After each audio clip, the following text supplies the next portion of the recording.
Imagine a world where the whispers of a new land, a land teeming with unimaginable riches and strange new people, first reached not the courts of Europe, but the bustling bazaars of Baghdad. Imagine maps adorned not with the names of Columbus or Magellan, but with the likes of Ibn Battuta or Zheng He, intrepid explorers who had already charted paths across the Indian Ocean and beyond. What if, instead of the Nina, the Pinta, and the Santa Maria, it was dhows laden with spices and scholars that first landed on the shores of the New World? How would the course of history have unfolded if the first interactions between the East and West were not conquests fueled by gold and glory, but encounters shaped by curiosity and commerce? The year is 1492, but instead of Columbus reaching the Caribbean, imagine a fleet of ships, their sails billowing with the winds of the Atlantic, making landfall on the coast of Brazil. These are not Spanish caravels, but Arab dhows captained by seasoned navigators from the flourishing Islamic empires. They come not for conquest, but for knowledge, driven by centuries of tradition that value exploration and scholarship. The arrival of Muslim explorers in the Americas would have ignited a fascinating clash and fusion of cultures. The great cities of the Aztec, Inca and Maya civilizations, with their towering pyramids and complex social structures, would have encountered a new faith, Islam, which preached the equality of all men before God. Trade would have flourished, not just in goods, but in ideas as well. Imagine the vibrant exchange of knowledge that might have occurred.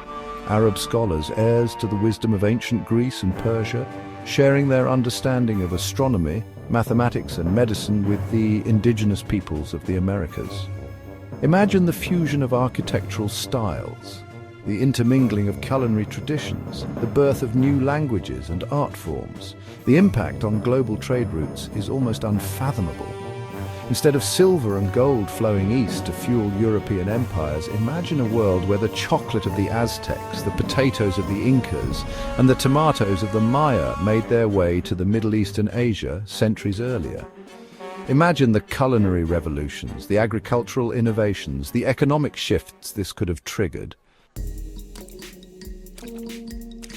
The Muslim world at that time was experiencing its own golden age. From the universities of Cordoba to the libraries of Baghdad, knowledge flourished.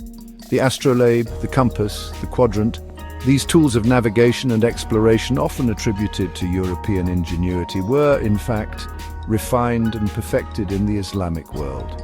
Now imagine these tools in the hands of indigenous populations, empowering them to navigate not just their physical world, but also the vast ocean of knowledge. Imagine the exchange of agricultural practices. The Incas, masters of terraced farming, sharing their techniques with Arab agriculturists, who in turn introduced new crops and irrigation methods to the Americas. Imagine the merging of medical traditions. Arab physicians, skilled in surgery and herbal remedies, learning from the Incas' use of quinine and coca while sharing their knowledge of anatomy and disease. This exchange of knowledge could have led to remarkable advancements. Imagine the blending of Islamic astronomy with the Mayan calendar system, potentially leading to even more accurate astronomical observations. Imagine the fusion of Islamic art and architecture with the intricate designs of the Aztecs and Incas, leading to the creation of architectural marvels the likes of which the world has never seen. Perhaps the most profound impact of this alternate history would be the reshaping of religious and social structures. Islam, with its emphasis on social justice and the equality of all believers, might have found fertile ground among the indigenous populations who had their own complex belief systems and social hierarchies. Imagine a world where, instead of the forced conversions and cultural erasure that marked the European colonization of the Americas, there was a more syncretic blending of faiths and traditions. Imagine mosques standing alongside temples, the call to prayer echoing alongside traditional indigenous ceremonies.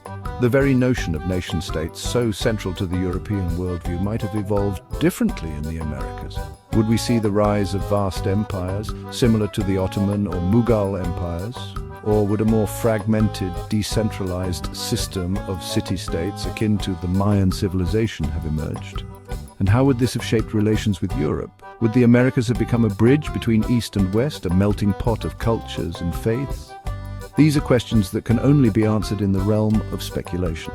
But one thing is certain, had Muslim explorers discovered America first, the world we live in today would be a vastly different and perhaps more interconnected place.